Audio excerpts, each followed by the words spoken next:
বন্ধুরা, আজকের রান্নায় থাকছে চাল কুমড়ো দিয়ে দারুণ ঘরোয়া স্বাদের একটা নিরামিষ পদ। তাই জন্য চাল কুমড়োটাকে একটু মোটা মোটা করে কেটে নিয়েছি, আর তার সাথে আমার লাগবে সামান্য একটু মুগ ডাল। এই সামান্য একটু মুগ ডাল দিয়ে কিন্তু দারুণ স্বাদের একটা লোভনীয় পদ বানিয়ে নেব, আর খুবই অল্প মশলায় তৈরি হবে। তাই ভিডিওটি সম্পূর্ণ দেখে নেওয়ার অনুরোধ রইল। সবার প্রথমে যেটা করব, গ্যাস জ্বালিয়ে কড়া বসিয়ে সর্ষে তেলে রান্নাটা করছি। তো তেল গরম হয়ে গেলে তেজপাতা, শুকনো লঙ্কা ফোড়নে দিয়ে দিচ্ছি 5 ফোড়ন। ফোড়ন থেকে হালকা মিষ্টি গন্ধ চলে আসার পর যে আমি ফোড়নটাকে একটু নাড়াচাড়া করে নিচ্ছি। এই সময় একটু মুগ ডালটা দিয়ে দিলাম। মুগ ডালটা দিয়ে গ্যাসের ফ্লেমটাকে মিডিয়াম টু লো করে আমি খুন্তি দিয়ে একটু নাড়াচাড়া করে নেব। আর অনবরত মুগ ডালটা কিন্তু নাড়াচাড়া করতে হবে, না হলে এটা কিন্তু পুড়ে যাওয়ার সম্ভাবনা থেকে যেতে পারে। তাই এইভাবে করে অনবরত নাড়িয়ে যাবেন।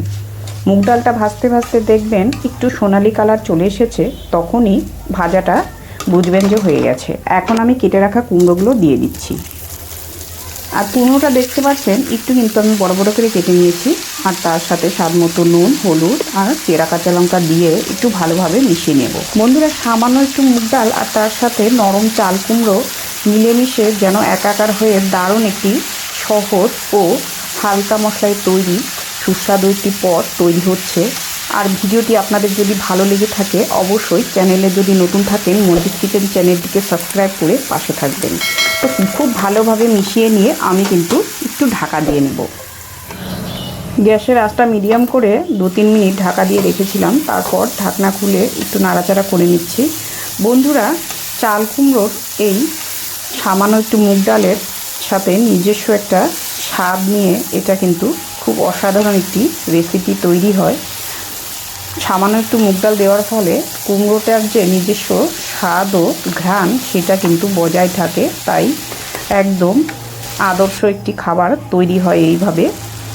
আবারও একটু ঢাকা দিয়ে আবার একটু নরম করে নিলাম। আমি দুবার এটা ঢাকা দিয়ে একটু রান্না করে নিলাম, যাতে করে এই কুমড়ো থেকে যেটা জলটা বেরিয়েছে সেই জলটা দিয়ে কিন্তু খুব সুন্দরভাবে সেদ্ধ হয়ে গেছে।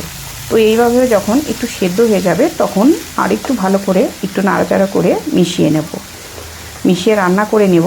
আর খুব ভালোভাবে সেদ্ধ হয়েও আর তার সাথে মুগ ডালটাও বেশ সুন্দর একটা ঘ্রাণ সহ খুব সুন্দর একটা রেসিপি তৈরি হয়ে গেছে। আর এখন একটু চিনি দিয়ে আর একটু নাড়াচাড়া করে আমি নামিয়ে নেব।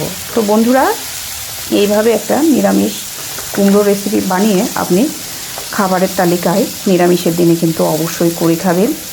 আশা করব এই ভিডিওটি আপনাদের একদম ভালো লেগেছে। সহজ ও সরল পদ্ধতিটা আপনাদের কেমন লাগলো একবার কমেন্ট করে জানিয়ে দেবেন। ভিডিও ভালো লাগলে একটি লাইক করে জানাবেন। ধন্যবাদ।